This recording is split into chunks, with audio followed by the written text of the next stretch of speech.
Hello and welcome to the channel, everyone. It's the Eradicator, and in this video we'll be talking about Elite Dangerous Odyssey. Now normally this is a video that I would do on my other channel, the Eradicators, which is where I talk about pretty much everything that is non-Star Citizen, right? And if you are interested, please check out the link in the description down below. But here for this particular video, I wanted to have a broader audience. I wanted to use the full power of all of you guys, my 13,000 subscribers. Thank you so much, by the way, guys, that we passed that threshold a couple of videos ago.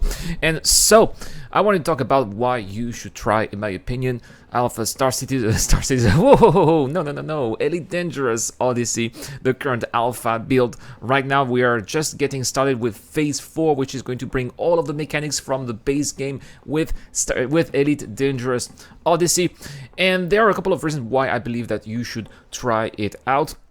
And I think that the first one is because a lot of people have had some negative prejudice against Elite Dangerous, and that is understandable, absolutely understandable. This is something that I had myself prior to Elite Dangerous Odyssey 2, and I gotta say that it's very important you guys try to keep as much as an open mind as possible. Sure, the grind in Elite Dangerous was quite off-putting. Sure, the fact that there is a PvP slider and that people are more encouraged to go, in PvP or play between themselves rather than having the risk of encountering other players is also off-putting for quite a lot of people who are more combat-oriented and do enjoy PvP. I get that totally, but at the same time, there are a lot of improvements that Elite Dangerous Odyssey is bringing to the table, as well as a couple of interesting new elements that I would like to discuss about in this video.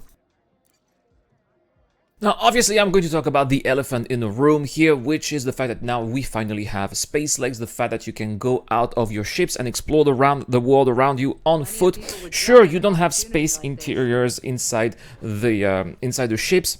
You sometimes need to go through some kind of magical teleportation device. You just click on a button, disembark, embark, boom, you get in your ship, out of the ship. That is a little bit unrealistic. It is not very realistic. Okay, that's totally okay. We get that, but at the same time, it is not the point. The point is that finally there are other activities to do, and most of them being actual missions to do in some of the new outposts that people get to explore in the galaxy. And all of these outposts here are fully explorable. It's possible to enter in every single of those buildings. Now, of course, all of those buildings are going to be pretty much more or less the same around the universe, but it depends again on the type of outpost. For example, some outposts are more agricultural, so you would have hydroponics. Some outposts are military, you would have, for example, armories. Some outposts are more industrial, where you would have some production facilities. So all of that also depends, and there are some variations, obviously. So they're not all entirely the same. They look the same from the outside, but in the inside there can be some variations too.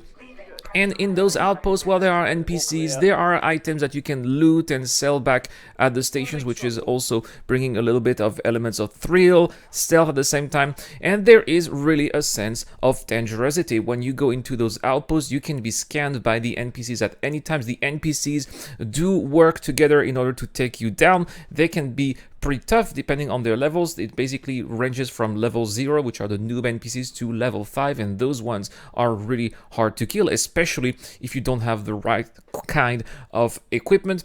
And something that I really felt when I was trying the alpha phase is that really here Elite is bringing back the dangerous in Elite Dangerous with Elite Dangerous Odyssey, and that is much appreciated. And those mechanisms, as I said before, are difficult. You are going to die in Elite Dangerous Odyssey, which is why it's not something that you want to do once the patch gets off in the live builds. You want to be trying all those mechanisms in the alpha so that you can get to know your errors, you can learn from your mistakes, and then you are going to reduce the amount of chances that you're gonna die and waste your time when the build finally goes live. Because if you don't, it is going to be happening. What's one of the first impressions that I had as soon as I got into Elite Dangerous Odyssey for the very first time in Phase 1 was how overwhelmed I was. I had no idea about what to do. I had no idea about where to go, and I died almost every single time I was going out of my ship.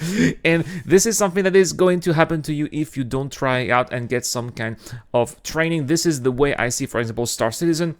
Right now, still in alpha after so many years, right? The way I see it is I'm not there to make money. I'm there to learn the mechanism so that when finally the game gets to the, beta or full release version, I will be knowing exactly what to do and I will not be making rookie mistakes. This is exactly the same principle here with Elite Dangerous Odyssey, and something that I highly recommend you think about. Now, the last thing that I would like to talk about in this video are the planets themselves. Now, sure, I did complain in a video a couple of weeks ago that the planets that we have in Elite Dangerous Odyssey right now do not look like the ones that we have seen in the trailers, but recently there's been a live stream with some of the senior game developers at Frontier who did explain why that was so, and the reason is because they are keeping, according to them of course, right, the reason is because they are keeping that technology, the new planetary technology, for the final release. Right now they are focusing more on the gameplay itself with the current version of the alpha, which is why we're not seeing those new planets with those atmospheres. All the atmospheres that we've seen in the alpha right now are kind of like more or less the same, right? Eventually sometimes you see a nice little gray or purple sky, and that's pretty much it. We haven't seen any of the hot planets or the icy planets or the sand planets that we've seen in the trailers, but those are definitely coming. They have released a couple of pictures during that live stream of those planets that we should be expecting to see once Elite Dangerous Odyssey gets to live. So if you get to Elite Dangerous Odyssey Alpha right now and you are disappointed not to see those plans that you saw in the trailers, then do not worry. These are eventually going to come next month when Elite Dangerous Odyssey is finally going to be released into the live server. So that's it for this video, guys. This is why I recommend you guys to try it out right now, because, well, it is going to get you used to the new mechanisms, the new way of playing that Elite Dangerous is going to bring to this game. And at the same time, it is a challenge. I personally enjoyed very much. I played it quite a few times. It is fun. The FPS element is working quite well in my opinion. Some people say it's a little bit old-fashioned. That's fine. I'm old-fashioned anyway, so that's not a problem for me. It is difficult. The AI knows what they're doing, so that is also something that I appreciate quite a bit. It does seem quite effective and also well programmed, so kudos to Frontier for that. And as far as I'm concerned, I'm ready. I'll be playing Elite Dangerous Odyssey when it goes live. For sure, I'll be streaming it more and more on the Twitch channel as well, whenever I have time to stream, obviously, right? So expect to see more content for Elite Dangerous Odyssey 2. That's all for this video, guys. Thank you so much for watching. As always, please don't forget to hit the like button and the subscribe button if you like this kind of content. This is the Eradicator. I'll see you guys later. This video is brought to you by the people who support this channel on Patreon and via the join button as well. Supporters of the channel get access to lots of cool perks, such as access to my private Discord, your question answered in the show, you get to know when I'm going to play, and also you get to have a chance to influence the editorial line of the channel. Any help is appreciated, starts at just $1 a month. Thank you very much for watching. This is the Eradicator, and I'll see you guys later.